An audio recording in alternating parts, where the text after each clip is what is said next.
जनाजे के लिए उसको उसके नाले से पकड़ा हुआ था, शलवार के नाले से। इबाद भाई को,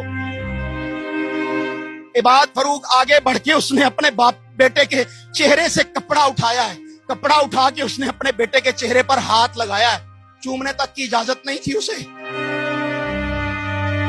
अगर उसे कब्रिस्तान तक जाने दिया जाता और उस नन्ही कली को अपने हाथों से, जिसको उसने बचपन से खिलाया था, उसको अगर कब्रिस्तान में सुपुर्द खाक कर दिया जाता तो कौन सा आसमान टूट पड़ना था, कौन सी बगावत हो जानी थी। इस वक्त पाकिस्तान में जो शोक की एक फिजा कायम है, आपको रात को वीडियोस में भी देखा जा सकता है। आबाद भाई के साथ आपने बिल्कुल खड़े होकर जनाजा पढ़ा, बच्चे को खुद कब्र में उतारा। क्या वो मनाजिर क्या थे जो आपने खुद अपनी आंखों से देखे? इबाद फरूक को उस वक्त जनाजे में लेके आए जब तमाम इंतजामात मुकम्मल थे, जनाजा हो रहा था, इंतजार कर रहे थे। हम इंतजार कर रहे थे कि इबाद फरूक भाई आए और जनाजे के बार बार जो है अनाउंसमेंट, बिल आखिर उनको लाया गया। और इस तरह उसको जनाजे की हालत में भी, हालत नमाज में भी, मैं पूछना चाहता हूँ अपने ताकत पर हल्कों से कि हालत नमाज में उसका बेटा, उसका लफ्ते जिगर, उसकी दुनिया कट चुकी थी, वो जो है वो फौत हो चुका था, और उसके बेटे को जो है जनाजे के लिए उसको उसके नाले से पकड़ा हुआ था, शलवार के नाले से। इबाद भाई को एक शोक की फिजा तो थी ही थी, क्या खौफ की फिजा भी थी कल जनाजे में? क्या हमारी पब्लिक में एक खौफ की फिजा कायम हो चुकी है, खासतौर पे अब एक खास जमात को सपोर्ट करते हुए? क्या कल जनाजे में भी ये खौफ की फिजा आपने देखी? एक मजलूम अम्मार शहीद, नन्ही कली, नन्ना फूल, उसके जनाजे पर खौफो हरास फैलाने के लिए हजारों की तादाद में वहां पर सिक्योरिटी इदारे, फोर्सेस, पुलिस और उनकी नफरी जो है वहां पर तैनात थी। वहां इस कदर खौफ था कि शायद ये सबको जो जनाजे में जाएंगे उचक ले जाएंगे। ठीक है, इस खौफ के बावजूद इतना बड़ा जनाजा लाहौर में हुआ है। कम अज कम 50,000 से जायद लोगों का मजमा था जो उस ग्राउंड के अंदर था। बारिश और मौसम के खराबी के बावजूद वहां पर जब जनाजा हुआ, मैं इंतहाई दुख से कह रहा हूँ, अम्मार शहीद के वालिद को, इबाद फरूक को तो उचका ही हुआ था। मैं पहली सफ में था, मैंने वहां पर गुफ्तगू भी की। अबाद भाई आए हैं, उनके बेटे का चेहरा कवर था, उसके चेहरे को देखने की इजाजत नहीं थी। अबाद फरूक को लाके पहली सफ में खड़ा कर दिया गया और हुक्म दे दिया गया कि चलो जी नमाज करवाओ, जनाजा करवाओ। इबाद फरूक बड़ी मुश्किल से आगे बढ़ा है, मैं आई विटनर हूँ, सच कह रहा हूँ। इबाद फरूक आगे बढ़ के उसने अपने बाप बेटे के चेहरे से कपड़ा उठाया है, कपड़ा उठा के उसने अपने बेटे के चेहरे पर हाथ लगाया है। चूमने तक की इजाजत नहीं थी उसे, उसने अपने बेटे के चेहरे पर हाथ लगाया। और फिर जब जैसे ही जनाजे से सलाम फेरा, एक सेकंड के लिए वहां रुकना इबाद फरूक के लिए जो है वो जुर्म था। मैं आगे बढ़ा हूं इबाद फरूक को मिलने के लिए, मुझे धक्का मारा है नामालूम अफराद ने, इबाद फरूक को वहां से फिलफौर ले गए। एक मिनट के लिए भी, एक सेकंड के लिए भी वहां रुकना उसके लिए जो है वो बर्दाश्त नहीं किया। ड्यूरेशन कितनी थी खौफ है? आबाद भाई के आने से जाने तक का कितना वक्त था? ज्यादा से ज्यादा 4 से 5 मिनट। अमार जा चुका है अल्लाह के पास, कल से उसने जाके तुम्हारी फाइलें मेरे अल्लाह के पास पेश कर दी होंगी कि मेरे बाप को सिर्फ एक नजरिए की खातर कि इस मुल्क में हकीकी आजादी हो, कानून के मुताबिक हुकूमत हो, कानून की हुक्मरानी हो, उसके लिए उसको कैदोबंद किया हुआ है।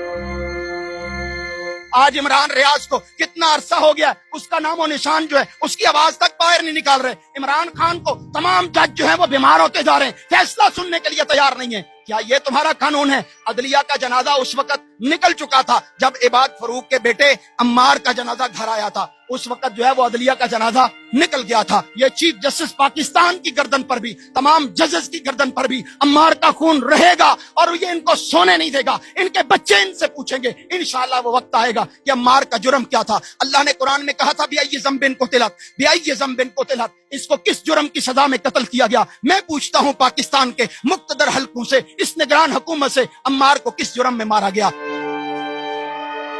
रात को जब आप यही सब बातें बोल रहे थे तो आपको कान में एक शख्स ने रोक दिया कुछ कह के। वो शख्स कौन था? क्योंकि सोशल मीडिया पर ये कहा जा रहा है कि नामालूम अफराद की जानिब से आपको रोका गया और उसके बाद वाकईतन आपने वो वाइंड अप कर दिया स्पीच को। वो क्या माजरा था? एक दफा नहीं, एक दफा तो कैमरे ने रिकॉर्ड किया। मुझे वहां गुफ्तगू के दौरान 5 दफा जो है वो मना किया गया कि आप गुफ्तगू ना करें, आप बात ना करें। वो नामालूम अफराद थे, हम नहीं जानते वो कौन थे। मैं इबाद फरूक के रिश्तेदारों से, उनके भाइयों से, उनके कजनों से मिला हूं, वो कहते हैं हम नहीं जानते ये कौन है। अहले इलाका मुझे जानते हैं, वो नहीं जानते कि कौन है। नामालूम अफराद थे और गुफ्तगू नहीं करने दे रहे थे। और वहां पर जब इबाद फरूक को लाया गया तो सबसे पहले पुलिस वाले और इदारों वाले चीख चीख कर मोबाइल बंद कर लो, मोबाइल बंद कर लो, कोई वीडियो ना बनाए, कोई वीडियो ना बना। भाई पाकिस्तान, वो नारे ना लगाओ भाई, और तुमने कौम को सुदागर बना, यहाँ कर कमी बना लिया है, कौम को खरीद लिया है तुमने, ये सारे कमी कमीन है। नहीं भाई, हम यहाँ पर आजाद इंसान है, जानवर नहीं है, ये भैंसों और भेड़ों की मंडी नहीं है पाकिस्तान, 25 करोड़ आवाम की ये मुल्क है। हमें बोलने का हक है। क्या तुम टीवी पे बोल सकते हो? हमें नहीं है हक कि हम बोलें अपनी आवाज को, माफी ज़मीर को, अपने जुल्म को बयान। अल्लाह कुरान मजीद में 6 पारा में फरमाता है, ला युहिब्बुल्लाहुल जहरा बिस्सूइ मिनल कौलि इल्ला मन ज़ुलिम व कान अल्लाहु समीअन अलीमा। अल्लाह कहते हैं जिस पर जुल्म हो उसको हक हासिल है, कुरान का अख्तियार है, उसको कुरान ने अख्तियार दिया है, उस पर हक हासिल है कि वो अपने जुल्म की आवाज को बुलंद करे और वो दुनिया को बताए कि मेरे साथ जुल्म हो रहा है। तुम जबर के साथ हमारे गले को घूंटना चाहते हो। अल्लाह की कसम, मैं लोगों से मिलता हूँ, लोग मुझे कहते हैं अलामा साहब हम तो मुल्क छोड़ के जा रहे हैं, हम तो मुल्क छोड़ के, जिसका बेचारे का कोई ना कोई हीला बसीला बनता है ना, वो कहता है मुल्क छोड़ के जाना है। बाकी रह जाएंगे ये मजदूर लोग या मेरे जैसे जो इस वतन से मोहब्बत करते हैं कि भूखे रह लेंगे, मुल्क नहीं छोड़ के जाएंगे। हम यहाँ पर रहकर अपनी आवाज बुलंद करते रहेंगे, हक मांगते रहेंगे। क्यों भाई, पाकिस्तान छोड़ के जाना है? नहीं जाना, किसी ने नहीं जाना, यहीं पर रहना है। क्योंकि मेरे बाबा की कब्र यहाँ है, मेरी मामा की कब्र यहाँ है, मेरा दादा यहाँ दफन हुआ है, मेरी दादी, मेरा नाना, मेरी नानी, इस मुल्क के अंदर उनकी कब्रें हैं। मैं कहाँ छोड़ के जाऊंगा? तुम तो कोई बेल्जियम में जाके अपने जजीरे पे रह लेगा, कोई किसी और मुल्क में चला जाएगा, रिटायरमेंट बाद में होती है, पहले वहां पर बुकिंग हो जाती है। भाई मैं तो नहीं जाऊंगा, मुझे इसी मुल्क की मट्टी ने कबूल करना है, क्योंकि मैं यहीं से पैदा हुआ हूँ। आज अम्मार फरूक जिसको हमने दफन किया, उसकी कब्र में उतारा, वो बच्चा, अल्लाह की कसम है मैं सारी रात सो नहीं सका।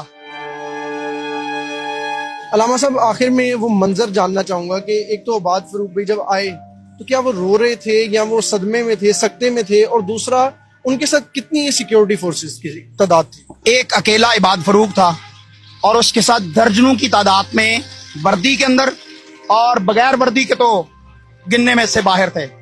और वहां पर जब इबाद फरूक आया है तो पाकिस्तानी कौम जो जनाजे में शरीक थी वो वहां पर नारे लगाना शुरू हो गई, हिम्मत से, जुर्रत से, बहादुरी से, और वो अपनी मोहब्बत का इजहार कर रहे थे। अल्लाह की कसम, कल जब इबाद फरूक आया, कौम को उसके साथ किसी को हाथ नहीं मिलाने दिया गया। वो लगा बात है कि मैं आगे बढ़ा हूं, धक्कों के बावजूद मैंने जाके इबाद फरूक का चेहरा जो है वो चूमा है और उसे दिलासा दिया है कि तेरा बेटा जो शहीद हुआ है, हम तेरे दुख में शरीक हैं। लेकिन मुझे अफसोस है कि अगर उसे कब्रिस्तान तक जाने दिया जाता और उस नन्ही कली को अपने हाथों से, जिसको उसने बचपन से खिलाया था, उसको अगर कब्रिस्तान में सुपुर्द खाक कर दिया जाता तो कौन सा आसमान टूट पड़ना था, कौन सी बगावत हो जानी थी।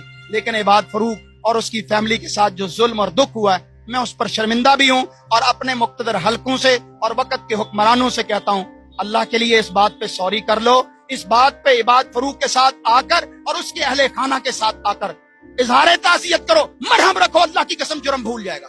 बहुत शुक्रिया अल्लामा साहब। नाज़रीन, अल्लामा साहब जो हकीकत इस वक्त हमारे मुल्क में मौजूद है वो बयान कर रहे थे।